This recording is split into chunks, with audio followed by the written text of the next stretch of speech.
Don't you find it just a little bit strange that all of these former Trump supporters have mind melted at the same exact time, all using the same script to come out against him, all at the same time? Normally in the past, what would happen is that they would defect slowly, one at a time, maybe different times, one in 2020, one in 2021, maybe. You've got to look at the character of the people you're speaking of. So what should you do? Reject her altogether? Yes, we should reject her altogether. I'm sorry.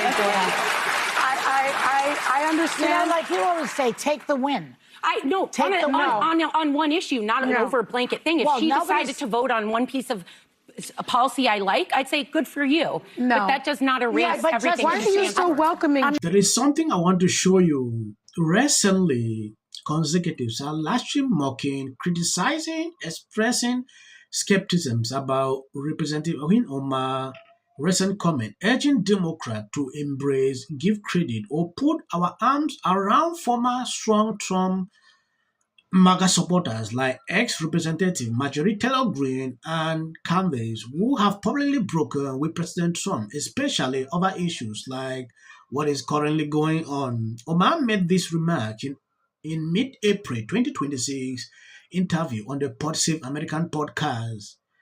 And there have been a lot of reactions to all this. Before we go into these full details, I just want to show you this video.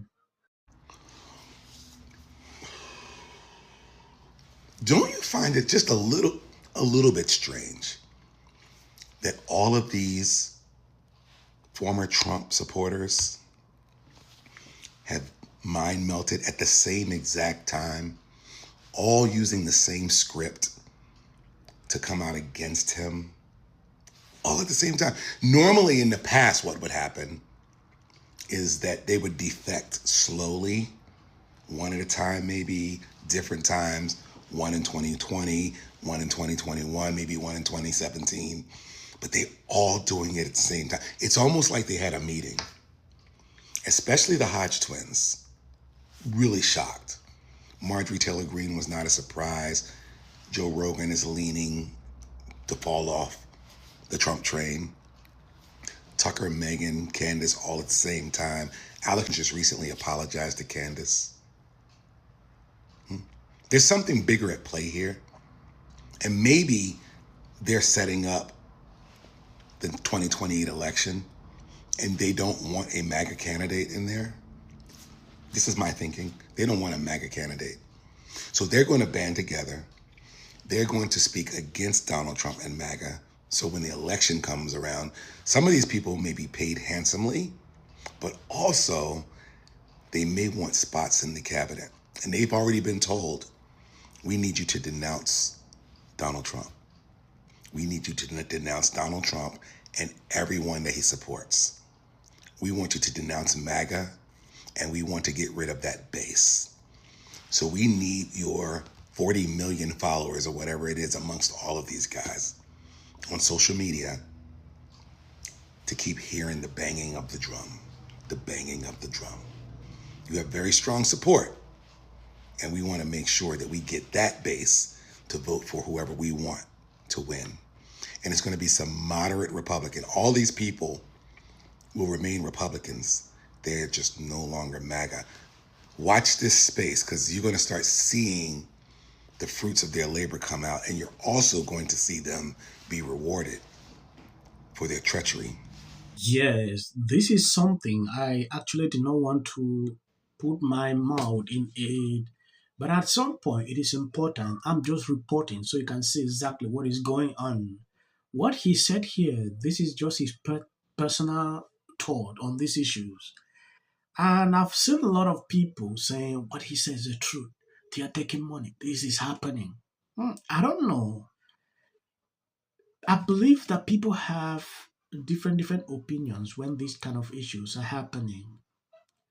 We have seen skepticism about people giving out opinions. The reason people love Trump was this, was that.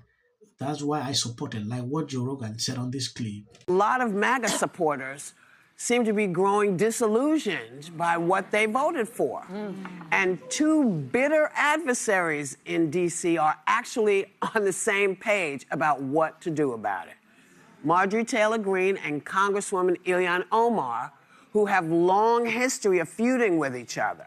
Can people say, yes, we disagree on many things, but we agree on this, that this cannot continue. Well, just think that if you voted for Donald Trump 3 times, this country is on fire. We are in trouble. People would be... And I see this first on a human level. If somebody passionately agrees with me on one issue and we disagree on other things, I look for the movement forward we could have on that one issue, even if I may never agree on that other thing. But politically speaking, there are some candidates and some Democrats who've been out there and saying, I don't want a single Trump voter. I don't need a single one. Jasmine Crockett famously said that, and James Tallarico beat her for the Senate nomination in Texas as the Democrat. Katie Porter said similarly about her bid for governor in California. You have to be willing to grow your coalition with people who got duped, who thought the economy was going to be stronger, thought the border was going to be secure, but it was only going to be the bad guys who were taken out. And you got to welcome them in. Donald Trump has not changed one bit. But if it was just about... He's the same person. Yeah, but if it was just about being against Donald Trump, the Democrats would have won in 2024. Welcome a convert, and also on policy, I think, changed, too. actually. He used Coalition during the election period is something I've not seen in a long time. We were seeing people in different places coming together for a common goal, and it is obvious that the president will do things that not everyone agreeing with. That is the fact. There are still some people that will actually realize, oh, maybe what he did was he had all right to do that. They'll come back. So I'm just keeping my finger crossed to be observing. Now, taking a look at calculating the view, some say, oh, Marjorie Taylor Greene should not be accepted back or should not be welcome in the Democrat Party. They have been struggling for a very long time to convince her to join the Democrat Party. She refused, that she cannot do that. Take a look back. Alyssa here worked with the Trump administration. She was welcome with this calculating the view. She has worked with them for a very long time. You will not see some kind of outrage about that. Liz Cheney, we saw Liz Cheney. She was welcome in the Democrat Party until she had to campaign with them. That should tell you a lot. Now, her own case is something I don't get it. She has been outspoken about this administration now, for a very long time, saying all ridiculous things about this administration. But saying this kind of hypocrisy is something I don't get. Someone posted this. Didn't Alyssa work for Trump? They welcomed her with open arms once she left. But she still leans to the right and respect MTG, who they hate. Why does she get a pass? They welcome Liz Cheney and Lindsey Graham at one point too. So it feels hypocritical here. That is the truth. Everyone is thinking like this. I'm in support of that. Until the First Lady brought them back with her surprise statement last week. How does this benefit? I'm an actor. Creative content. Why are you not looking forward to the White House fight? Well, it's kind of a gimmick. I have 300.